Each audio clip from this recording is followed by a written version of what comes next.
Is your boyfriend a covert narcissist? How to spot them? Have you ever heard the saying, the most dangerous villains seldom make their evil known? This is because they are more likely to be captured if they are easily identified.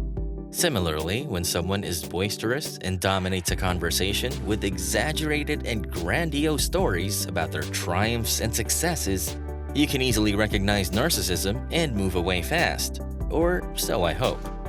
These narcissists are obvious because they are loud and vain. They flaunt their money and the things they own and crave to be the center of attention at all times. However, if we become overly fixated on this definition of narcissism, we may overlook more serious symptoms that have nothing to do with being outrageously outgoing, arrogant, or grandiose. In fact, covert or introverted narcissism is significantly more widespread and, understandably, more difficult to detect. And because they are difficult to identify, it is far easier to become involved in a relationship that you will soon realize is far from normal. So what exactly is covert narcissism? And what are the warning signs? In today's video, we'll look at indications you're dating a hidden narcissist boyfriend. But before diving into it, please remember that we make these videos for free for your entertainment, and all we ask is you click the like button and subscribe with the notification bell on. If he is avoiding feelings or is emotionally unavailable. Emotion avoidance and emotional unavailability are two of the most evident symptoms that you are dealing with a narcissist. As a result, narcissists are deeply insecure and struggle with feelings of vulnerability. They avoid any indications of unease, fear, and hurt. They avoid displaying their sensitivity at all costs and frequently change the subject when feelings, particularly their own sentiments, are brought up.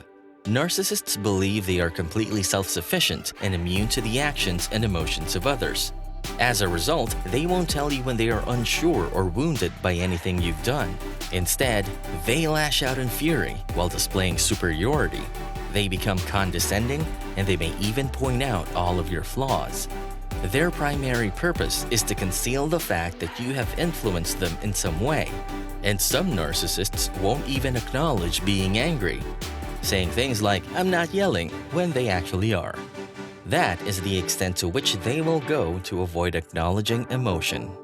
Ever felt like your guy is never there when you need him the most? Tell us in the comments. He is capable of emotional projection.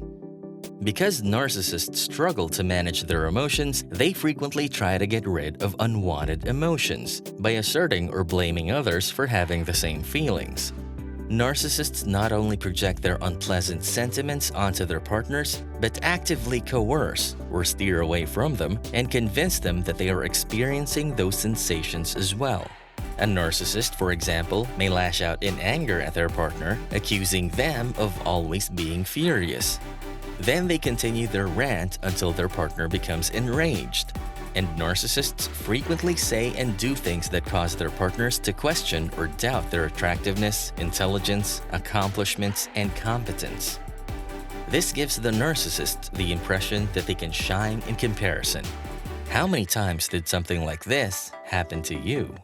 He is imposing isolation and exercising narcissistic control. Narcissists have an insatiable desire to be in control and in command, because if they are not, they may have to rely on someone else to acquire what they want. And they can't take that.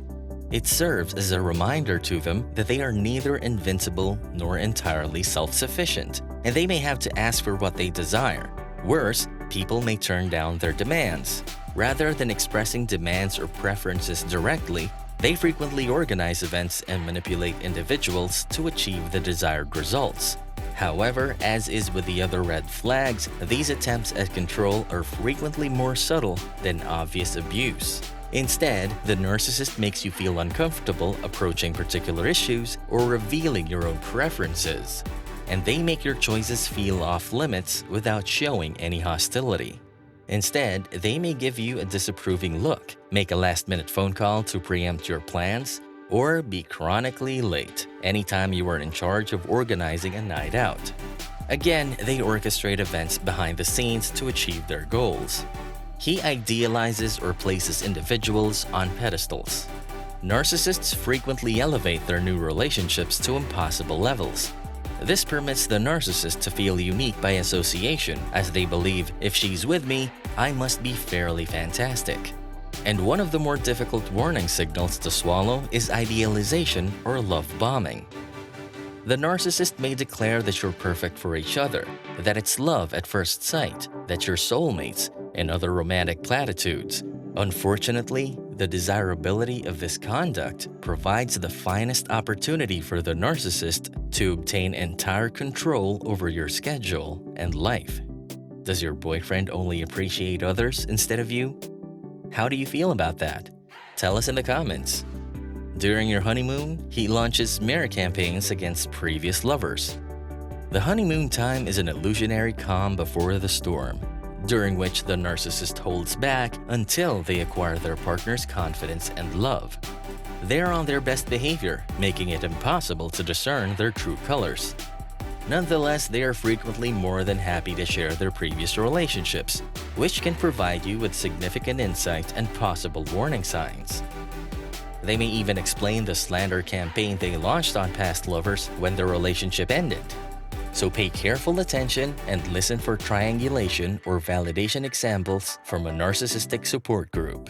Of course, they conceal their true feelings for the well-being of former loves under a veil of fake innocence. Pay attention to how they discuss other relationships. You might be shocked at what you find out. Can they, however, change? No matter what, apologies don't endure long. If the person you're with is a covert narcissist, they might apologize, but that apology doesn't really matter. He'll say something like, I'm sorry for what I did. I'm sorry if I offended you.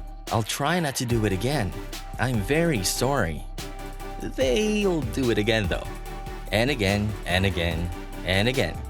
They may be truly regretful for what they did since they are now dealing with the consequences. However, this doesn't mean they are actually apologetic for hurting your sentiments. So this is where the other person has difficulty, because you may have received an apology from someone that felt genuine as if they meant it, but they didn't really mean it. What they really meant was, I'm sorry, I did that, and now I'm not getting what I want today. They may lack an attribute known as object constancy. You feel particularly insecure when you're not physically there with this individual. That means that when they aren't physically in front of you, they don't have the same feelings for you that they do when they are. And it is because of this that narcissists betray so frequently. But that's how you'll perceive it. When you're not with this person, you get the impression that they're busy with someone else, that they're not paying attention to you, that you're not getting texts and phone calls, and so on.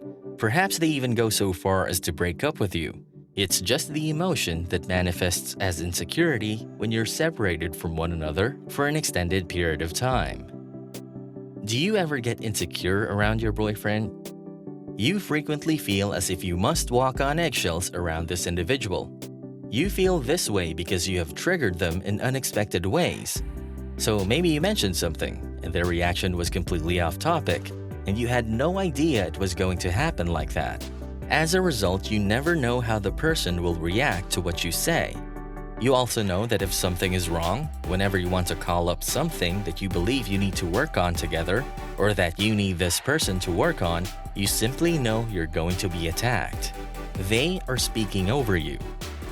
They divert the topic to something more interesting to them, which is almost always themselves. So if you tell a covert narcissist about your day and you stretched on a bit too long with the specifics, they'll definitely end up talking over you, offering advice or stories about similar things that have occurred to them. And if they are not successful, they can redirect the conversation. Most of the time, they'll turn it into an argument. So first, it redirects the conversation away from that topic that has nothing to do with the narcissist, and second, it refocuses the conversation on the narcissist because you're fighting and talking about that person and what they're doing to you. And that is far more interesting to the narcissist regardless of what happened in your day. Do you think your boyfriend likes talking more about himself than listening to you?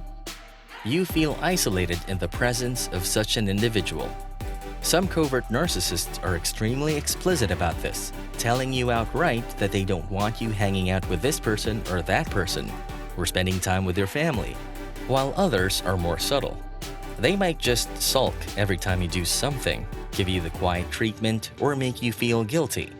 So in these relationships, the person who is not the narcissist will often cease hanging out with people who actually matter in their life and spend more time with a hidden narcissist. Your relationship is an emotional roller coaster. A hidden narcissist's relationship will always be an emotional roller coaster. In many situations, this manifests as the traditional phases that narcissists go through in relationships, such as love bombing, devaluation, and discarding. However, they may also come back around, suck you back in, and do it again, over and over and over, until you finally break the cycle. Even if you're dealing with a narcissist who doesn't do this, as some do, you'll still go through the phases of love bombing and depreciating. So there will always be ups and downs, even if the relationship never comes to an end. Remember that the individuals you care about will not change if they refuse to admit their problems. Whether they be drug addicts, alcoholics, or extreme narcissists. If they can overcome their denial and acknowledge their unhealthy tendencies, it may be best for you to simply go on.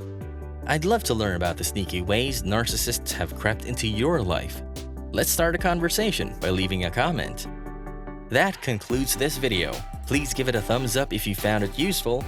Thank you for your time, and I'll see you in the next one.